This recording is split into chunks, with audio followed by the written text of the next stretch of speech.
It's my great honor to introduce our next storyteller, Emily. Emily is a senior at Interlake High School. She identifies as Chinese and Taiwanese American. She's also serving as an intern with the City of Bellevue's Diversity Advantage team. So, growing up as an Asian American, I always felt like this massive burden, like an ever present pressure to succeed academically. My peers all seemed to be infinitely smarter than me. My immigrant parents were continuously reminding me that academic achievement was tantamount to being like a respected like person as a person of color, and to like tantamount to forging a path to success in the U.S. And regarding activism, my mother always thought it was wasteful and dangerous, that it was better to be safe at home than outspoken in the streets for a controversial cause. And since my mom was the child of an official in the Communist Party of China, she'd always had the privilege to choose in action, to choose safety and security, since the issues involved didn't affect her livelihood directly. And that was something that I didn't pick up on until recently. So this kind of upbringing that I had was basically the start to how my identity was externally shaped as a so-called model minority.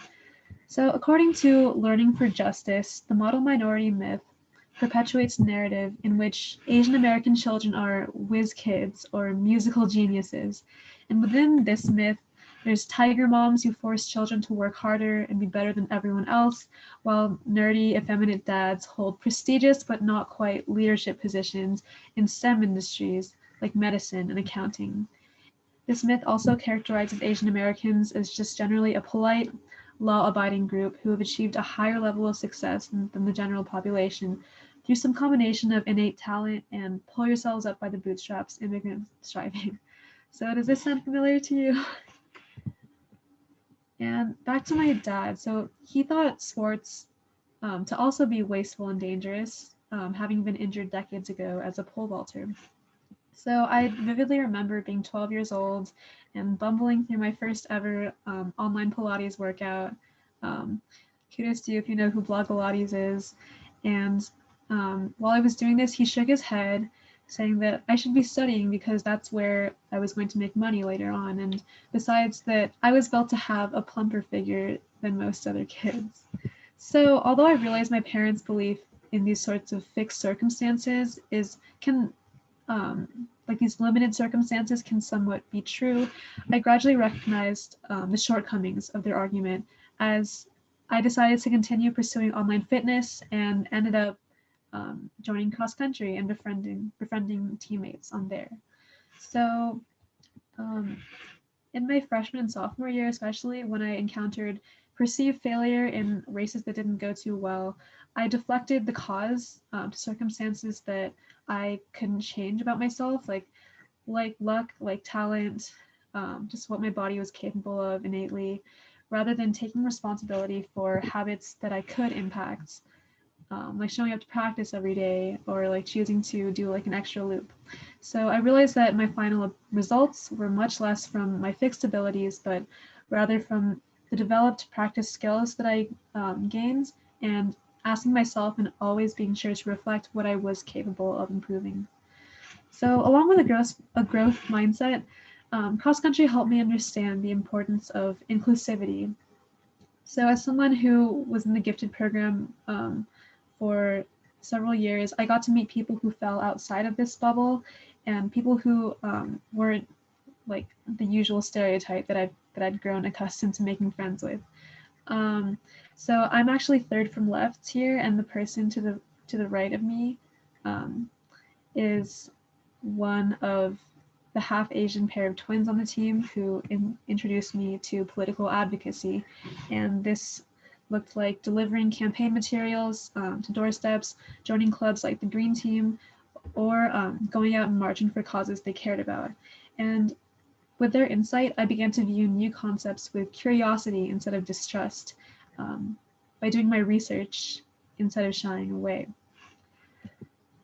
So come May 2020, with the murder of George Floyd by Minneapolis police, this same pair of twins encouraged me to march for Black Lives with them. At first, I was pretty uncertain because of COVID and because I felt um, a sense of peer pressure because some of my other friends that I spoke to refused to leave their houses because they feared violence. But I realized as a person who had rarely ventured out into the world to actively shout out for what I cared about, I began to wonder if this was sort of a now or never moment for me. And after reflecting, I realized that going out in solidarity was going to be the right thing to do for me personally. It's what I felt just an obligation and urge to do, even if it was riskier. And we were all obviously worried about COVID, so when we went out to march, we made sure to socially distance as best as we could and go in the most protective PPE. So after going to a few local protests in Bellevue, which were all nonviolent, I contemplated going to the Black Lives Matter Seattle King County Silent March. And this time, I was the one who found it, who spread the news about it online, and who invited the twins to come with me. So leading up to this, I gradually come to realize that being silent about these kinds of issues as an Asian American was a way of being complicit to white supremacy. But ironically, I realized that actions can sometimes speak louder than words. Um, and as you can tell, like with the umbrellas, that was a rainy day, and I just remember shivering like throughout the entire event. And as the march began, I was just one in a crowd on like a huge grassy field. So the rain that happened, it began as a super light drizzle, but it heightened into this crazy downpour, and it soaked through our masks and it numbed our feet as we all marched through neighborhoods and traffic on our way to Jefferson Park. And what made it really chaotic was that sometimes an array of newcomers who didn't realize that it was a silent march would begin sporadically chanting towards the overcast sky as we were all shivering. So, but the silence for the most part not only spoke volumes for Black Lives Matter Seattle King County's demands, but also our progression to Jefferson Park itself, which was very slow, very gradual, and always perpetuated by uncertain pauses. This mirrors the draining ordeal of fighting for racial justice against like systemically ingrained anti-Black racism. So my experience definitely seemed to resonate with the message that success isn't going to be immediate and growth is not linear, which ties back into what I learned from cross country, and that racism and other forms of bigotry are not something that we can immediately get rid of, but it's something that we can all be a part of recognizing and undoing. So from those few months onward, I realized that I was so much more than just a statistic, and I was more than what people might see me as at first glance. As an Asian American, they might think that I'm STEM-oriented, reserved, like a sort of China doll, if you will. And I realized that I was so much more than the box people put me in as a perceived model minority. I was someone who took interest in the perspectives of those around me and someone determined to bring about change. And you may have noticed the question mark next to activist, student activist in my title and wondered about it. And to be brutally honest, I think the term activism it's definitely a label that I continually question as to whether I ascribe it to myself because I think there's so much more that I still could be doing. So I still haven't fully claimed this label. But the important thing is that I'm committed to activism and that this incentive carries me through like any self-doubt I might have and helps motivate me on my journey and helps me prevent like burning out. So I encourage everyone here to like to keep that in mind that it's never going to be like perfect the first time around. So and now I'd like to address like the recent upsurge in attacks on Asian elders, like including the deaths of 6 working class Asian women at a couple Atlanta massage parlors last week with the rise of COVID-19. So all these events have made me realize that even more how this model minority myth has dangerously divided Asians and other people of color, and how this leads to an increasing widespread tolerance of anti-Black racism and also racial microaggressions against Black and Asian people and people of color in general.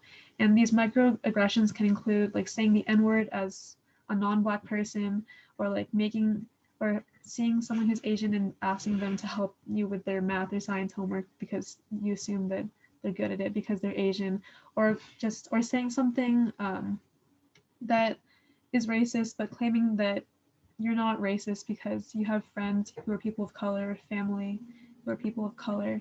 And personally, I've had some white friends at a summer camp just tell me about how Asians at their school are so stressed from academic pressure that they have just collectively succumbed to drugs and alcohol, which was a huge generalization. And it made me like uncomfortable because it didn't seem, at first listen, it didn't seem like it was an offensive thing to say, but it made me think. And these kinds of generalizations and assumptions we might make about um, people of color, like grouping them into a sort of monolith, it might seem harmless, but it actually is contributing to all the damaging stereotypes that is leading to all these like racist hate crimes to happen. So I've also come to realize how harmful it is to just view East Asians as having a greater proximity to whiteness, and this can include how we're seen as like lighter skinned and viewed as more mild mannered and not prone to violence, unlike other groups of POC. And this is dangerous because it completely overlooks the racism, socioeconomic hardship, and violence faced by all groups within the Asian community.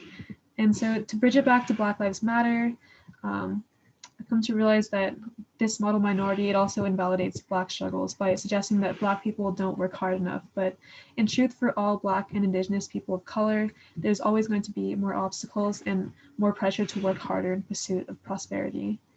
And in these past couple weeks, as I've read the stories of countless elders slammed into the ground across the country, elders who look like my grandparents, as I've reached out to a friend whose Japanese teacher was violently assaulted in the same Chinatown streets that I walked through just a month ago, I wonder if any day the person lying on the ground could be my parents, if it could be my brother or me or my friends. Like it's something that I have to keep thinking about, and it weighs on me. So right now and more than ever, solidarity needs to happen. Solidarity needs to happen among Black and Indigenous people of color, and instead of the hostility and divisiveness that we've seen from our fear. So, and rather than treating it like a race, rather than running past each other, trying to outrun one group in a pursuit of assimilation, I think we should all be running together towards a time of solidarity and justice. Thank you.